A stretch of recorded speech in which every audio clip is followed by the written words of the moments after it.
ମଶାଣୀରେ ମାର ଶବକୁ ଜାଳିବାକୁ ଦେଲେନି ତିନିଟା ଝିଅ। ଯେଉଁ ମା ଛୁଆ ଜନ୍ମ କଲାବେଳେ 10 ମାସ 10 ଦିନ ଗର୍ଭରେ ରଖି ଜନ୍ମ କରିଥିଲା, ଶେଷରେ ସେଇ ମାର ଶବକୁ ଘଣ୍ଟା ଘଣ୍ଟା ଧରି ମଶାଣୀରେ ପକାଇ ରଖିଲେ ନିଜ ଜନ୍ମ କଲା ଝିଅ।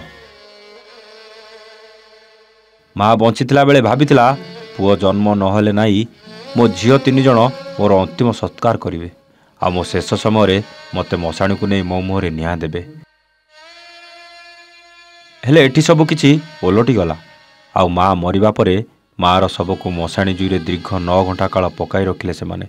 ଆଉ ନିଜ ମାର ମରିବା ଦୁଃଖକୁ ନିଜ ମନ ଭିତରୁ କାଢ଼ି ମାର ସମ୍ପତ୍ତିକୁ ଭାଗ କରିବା ପାଇଁ ସେଇ ମଶାଣୀ ଭୂଇଁରେ ବସିଗଲେ।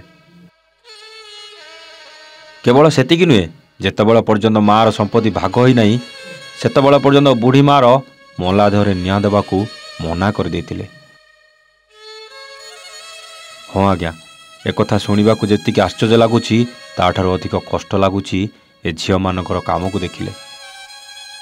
ଜୀବନ ସାରା ଯେଉଁ ମା ତାକୁ ପାଳି ପୋଷି ବଡ଼ କରିଥିଲା, ଆଜି ସେଇ ମାକୁ ମଶାଣୀ ଭୂଇଁରେ ପକାଇ ଦେଇ ନିଜ ନିଜ ଭିତରେ ସମ୍ପତ୍ତିକୁ ଭାଗ ବାଣ୍ଟିବାରେ ଲାଗିଛନ୍ତି ସେମାନେ।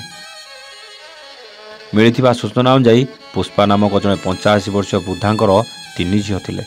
ତେବେ ବୟସ ବଢ଼ିବା ସାଙ୍ଗରେ ସେ ତାଙ୍କ ବଡ଼ ଝିଅ ଘରେ ରହି ଆସୁଥିଲେ, ଯାହାକୁ ନେଇ ସେ ତାଙ୍କ ସମ୍ପତ୍ତିରୁ କିଛି ଅଂଶ ନିଜ ବଡ଼ ଝିଅ ନାମରେ କରିଦେଇଥିଲେ। ତେବେ ଏଇ କିଛି ଦିନ ହେବ ପୁଷ୍ପାଙ୍କର ସ୍ୱାସ୍ଥ୍ୟ ଅବସ୍ଥା ଖରାପ ହେବା ପରେ ତାଙ୍କର ମୃତ୍ୟୁ ଘଟିଥିଲା। କିନ୍ତୁ ଯେତେବେଳେ ପରିବାର ଲୋକେ ପୁଷ୍ପାଙ୍କ ମଲା ଦେହକୁ ନେଇ ମଶାଣୀରେ ପହଞ୍ଚିଥିଲେ, ସେତେବେଳେ ତାଙ୍କର ସାନ 2 ଝିଅ ସମ୍ପତ୍ତିର ଭାଗ କରିବା ପାଇଁ ଜିଦ୍ ଧରି ବସିଥିଲେ। ଆଉ ସେଇ କଥାକୁ ନେଇ ନିଜ ମାର ମଲା ଦେହକୁ ମଶାଣୀରେ ଦୀର୍ଘ 9 ଘଣ୍ଟା ପର୍ଯ୍ୟନ୍ତ ପକାଇ ରଖିଥିଲେ। ଏମିତିକି ମାର ଚିତାରେ ଲାଗିବାକୁ ଥିବା ସେ ନିଆଁକୁ ମଧ୍ୟ ସେମାନେ ଲିଭେଇ ଦେଇଥିଲେ। ତେବେ ଏ ଘଟଣା ମଥୁରାରେ ଦେଖିବାକୁ ମିଳିଥିବା ବେଳେ ପରେ ପୋଲିସ ଆସି ଘଟଣାର ସମାଧାନ କରିଥିବା ଦେଖିବାକୁ ମିଳିଛି। Bureau report A1 Odia.